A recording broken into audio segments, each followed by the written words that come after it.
Working out for beginners can be described in one simple sentence: build a solid foundation. The following guide shows you the must-do exercises that every beginner should learn first. The first category is supporting your own body weight.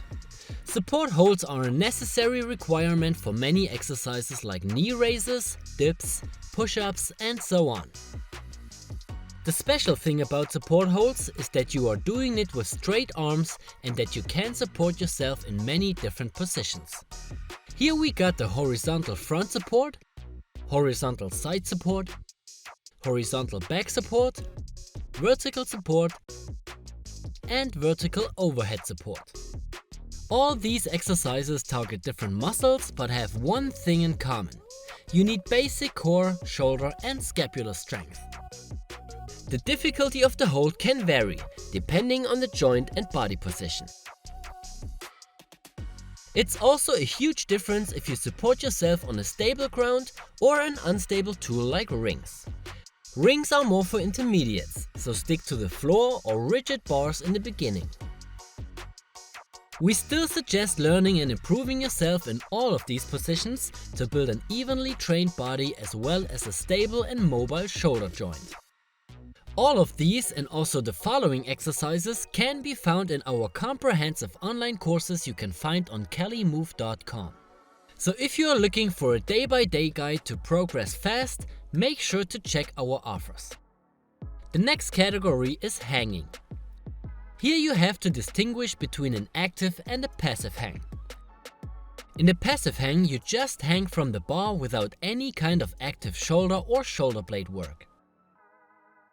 The main purpose of this exercise is to improve grip strength, but if done correctly, it's also a very good movement to decompress the spine, work on basic core stability, and open your shoulders while stretching the pecs and lats. The active hang, on the other hand, will not only improve your grip strength, but also activates a lot of muscles around your shoulder and back. Here you depress and retract your shoulder blades without bending your arms. While the full range active hang is not required to initiate pull-ups and straight arm exercises like skin the cat and hanging knee and leg raises, it's still necessary to add a bit of tension to protect the shoulders in those movements. If you can't activate your lats and lower traps to add tension to your shoulders, don't even bother to try skin the cat or even the front lever.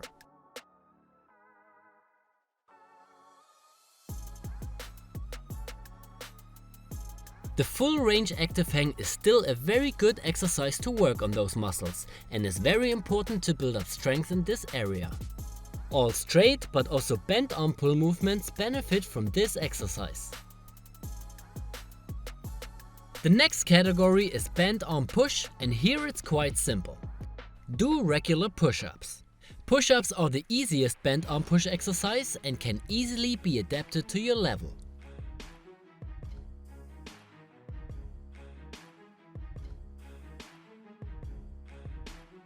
Exercises like dips and pike push-ups require more strength and suit better to intermediates.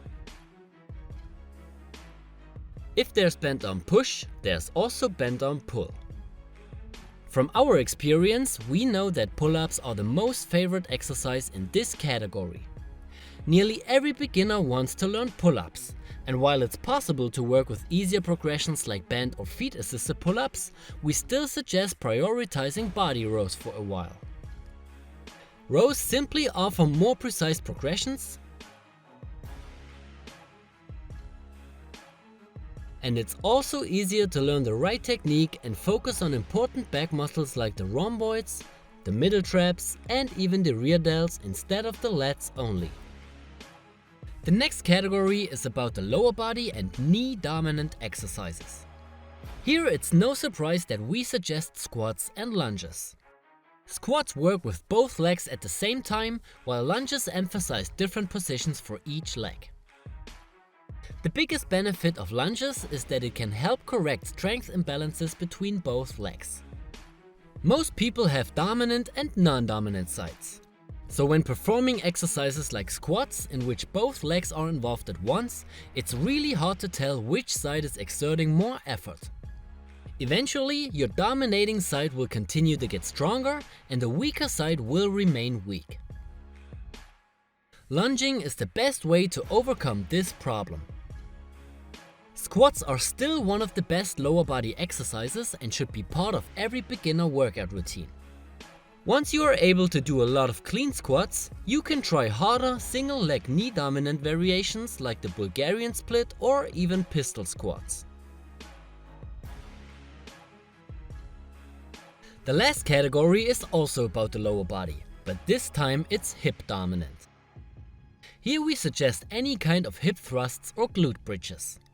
While squats and lunges also work your glutes and hamstrings, hip dominant movements achieve a higher tension in the extended position, making it a more glute and hamstring focused movement. Similar to the lunges, you could spot and also eradicate imbalances if you do the exercises with one instead of two legs. Alright guys, these are the 6 categories. Maybe you ask yourself, but what about the abs?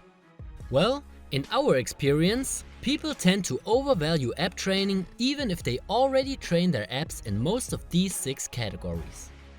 For example, let's take a look at the horizontal front and side support.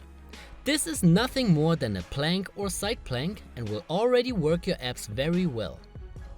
Even the passive hang as well as the vertical support hold will work your abs to some degree, if done correctly.